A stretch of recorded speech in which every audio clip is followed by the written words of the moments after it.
खंड शिक्षा अधिकारी कार्यालय के YouTube चैनल में आपका एक बार फिर से स्वागत है। इस चैनल के माध्यम से हम हल्द्वानी विकास खंड में स्कूलों में आयोजित विभिन्न प्रकार की गतिविधियों से आपको समय समय पर परिचित कराते रहते हैं। निपुण भारत कार्यक्रम के तहत बुनियादी साक्षरता, संख्या ज्ञान व विद्यालय सुरक्षा को लेकर 6 दिवसीय प्रशिक्षण कार्यक्रम खालसा इंटर कॉलेज में कल शुक्रवार से प्रारंभ हो गया है। यह प्रशिक्षण 4 चरणों में चलेगा, जैसे कि आपको पूर्व में भी बताया गया है।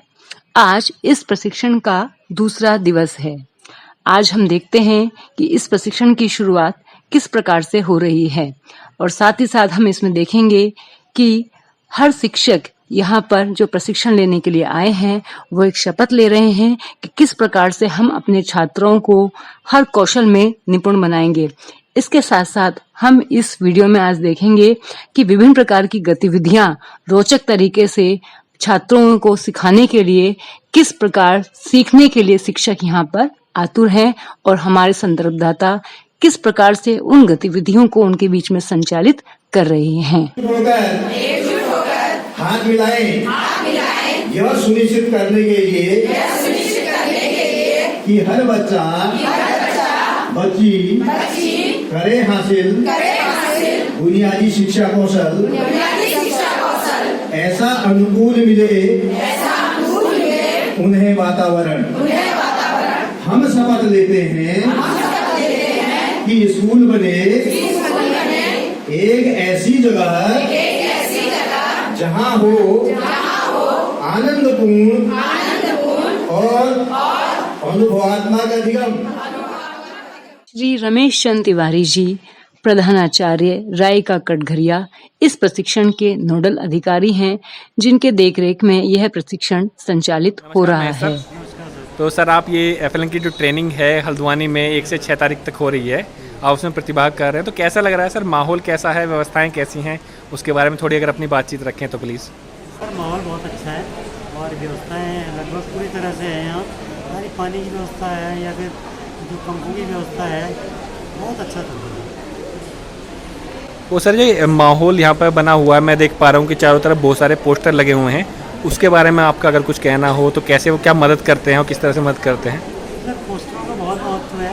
पोस्टर देख के भी सीखते हैं, टीचर भी सीखता है, क्योंकि हमें इसे क्लास में एप्लीकेबल करना है, तो हम भी सीख रहे हैं, इसके हम फोटो भी ले जा रहे हैं और हम इसे घर में भी देखेंगे इसमें क्या है करके, और ताकि हम इसका अध्ययन कर पाएंगे। बहुत बढ़िया हो रहा माहौल सर।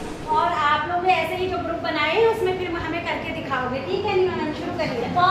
पपीता पीला पीला, पपीता पीला पीला, हरे पेड़ पर पका पपीता, हरे पेड़ पर पका पपीता, पपीता पीला पीला, पपीता पीला पीला, हरे पेड़ पर पका पपीता, हरे पेड़ पर पका पपीता, इसको जब तुम खाओगे, इसको जब तुम खाओगे, हृष्ट हो जाओगे, हृष्ट पुष्ट हो जाओगे।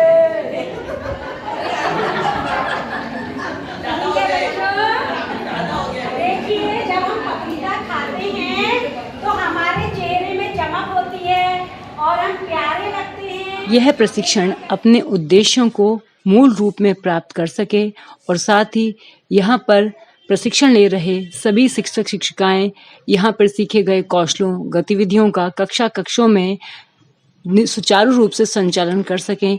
इसके लिए खंड परियोजना अधिकारी श्री हरेंद्र कुमार मिश्रा जी समय समय पर इस प्रशिक्षण का अवलोकन निरीक्षण कर रहे हैं और इस समय भी यहाँ भी वो इन कक्षों में प्रशिक्षण ले रहे प्रतिभागियों के बीच में उपस्थित हैं और यह सुनिश्चित कर रहे हैं कि प्रशिक्षण में उन्हें किसी प्रकार की समस्या ना हो। और जब वो कक्ष में यहाँ पर पहुंचे तो शब्द भंडार के बारे में बात हो रही थी और इस बीच श्री मिश्रा जी द्वारा शब्द भंडार के विषय में प्रतिभागियों से बात करी गई और इस पर चर्चा करी गई कि किस प्रकार से छात्रों के शब्द भंडार को और अधिक संपन्न बनाया जा सकता है। तो आपके मना पटल पर मेले से संबंधित सारे चित्रण आपके दिमाग में आ जाते हैं, ठीक है? अब मेले के अंदर कितना शब्द भंडार छुपा हुआ है ये आप बच्चे से निकाल सकते हैं बाहर? नहीं निकाल सकते। अब जब शब्द भंडार निकल के आ गया तो मेले का उसके शब्दों में आप उसका वर्णन भी कर पा सकते, तो लिखने की जो क्षमता है उसका भी विकास हो सकता है, एक विश्लेषण करने की बच्चे की क्षमता का भी विकास हो सकता है, ठीक, कल्पना शक्ति का भी विकास हो सकता है कि उससे वो कल्पना भी कर सकता है कि वो कैसी चीज़ें हो सकती हैं इसमें सब। तो ये चीज़ एक बच्चे के मन से सारी चीज़ें निकाल के बाहर लाना और उन शब्दों को कहीं ना कहीं किसी भी टॉपिक से जोड़ पाना। जैसे एक पेड़ की बात कर रहे हैं हम, एक पेड़, बच्चे ने एक पेड़ को देखा, ठीक है, तो एक शब्द हो गया पेड़, अब उसमें जुड़ी हुई कितनी सारी चीज़ें हैं। अगर देखा जाए उसके भाग अगर करने की बात का अगर आप कर दें तो उस पेड़ में कितने सारे शब्द जड़ ले लेंगे आपके, पत्ते भी है, शाखाएं भी है, जड़ भी है, बहुत सारी चीज़ें निकल के सामने आ जाएंगी, नहीं आ जाएंगी, तो उससे जुड़े हुए कहीं ना कहीं सारे शब्द हुए। तो बच्चे से कहा जाए पेड़ के बारे में लिखो, पेड़ में क्या क्या होता है, तो जब वो शब्द उसके पास पता होंगे, उसके शब्द से जुड़े हुए भंडार उसके पास होगा, तो ये पेड़ के बारे में अपने शब्दों में कहीं ना कहीं लिख सकता है, बता भी सकता है। तो ये चीज़ एक बहुत बड़ी एक अभिव्यक्ति छोटे बच्चों की है कि उसके मन में वो देखता तो सब कुछ है, लेकिन वो अपने बोल नहीं पा रहा है, बता नहीं पा रहा है। तो ये झिझक, मतलब उसकी झिझक खोलना कि जो चीज़ आपने देखी है उसमें क्या क्या चीज़ आपने देखी, क्या क्या चीज़ हुआ, क्या क्या समझा आपने, आप अपने शब्दों में बोलो। जब वो बोलना शुरू करेगा और वो बोलेगा तो उसके साथ साथ शब्द भंडार स्वतः ही जुड़ता चलेगा। क्षेत्र से आ रहे हैं तो अलग अलग क्षेत्र में जो है जो शब्द यहाँ बोला जा रहा है वो हो सकता है दूसरे क्षेत्र में जो शब्द है उसका कुछ दूसरा अर्थ हो, या जो उस क्षेत्र का शब्द है उसका यहाँ पर कुछ दूसरा अर्थ हो। तो इसलिए जो है शब्दों को जब हम उनमें आपस में बातचीत कराएंगे तो जो है नए नए शब्द निकल कर आएंगे। इससे क्या होगा, बच्चों के बीच में जो है शब्द का भंडार होगा, उसके पास उसके नए नए शब्द सीखने की जो ये प्रक्रिया है उसके आगे बढ़ेगी।